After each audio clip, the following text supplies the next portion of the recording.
1964ஆம் ஆண்டு காமராஜர் திட்டம் என்ற திட்டத்தை அறிவித்தார் காமராஜர். கட்சியிலிருந்து முதியவர்கள் விலகி இளைஞர்களுக்கு வாய்ப்பு கொடுப்பது தான் அந்த திட்டம். அதற்கு வழிகாட்டியாக தானே முதலில் பதவி விலக முடிவு செய்து தனது முதலமைச்சர் பதவியை ராஜினாமா செய்தார் காமராஜர்.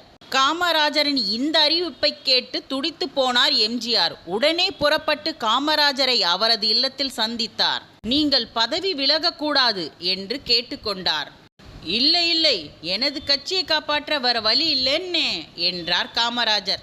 ஏனெனில் 1962 திமுகவின் வெற்றியும் வளர்ச்சியும் காமராஜரை அச்சப்பட வைத்தது. உண்மையை சொல்ல போனால் 1962 தேர்தலில் திமுகவினர் வெற்றி பெற்றார்கள் என்பதை விட பொது தேர்தல் முடிந்து காமராஜர் தமிழக முதல்வராக பதவியேற்ற சில மாதங்களிலே திருவண்ணாமலையில் நடைபெற்ற தேர்தலில் காங்கிரஸ் தோல்வியடைந்தது. திமுக சார்பில் பாவு சண்முகம் வெற்றி பெற்றார். இதுவே காமராஜரை இந்த முடிவு எடுக்க வைத்தது. இந்த நிலையில் எம்ஜிஆரின் விருப்பத்தை காமராஜர் நிறைவேற்றவில்லை என்றாலும் கூட எம்ஜிஆர் அவரிடமிருந்து விடை பெற்ற போது எம்ஜிஆரின் கார் வரைக்கும் வந்து எம்ஜிஆரை வழி அனுப்பி வைத்தார் காமராஜர். ஒருமுறை காமராஜரின் பிறந்த நாள் விழாவில் கலந்து கொண்ட எம்ஜிஆர், காமராஜர் என் தலைவர் என்று பேசிவிட்டு வந்துவிட்டார். திமுகவில் சலசலப்பு ஏற்பட்டுவிட்டது.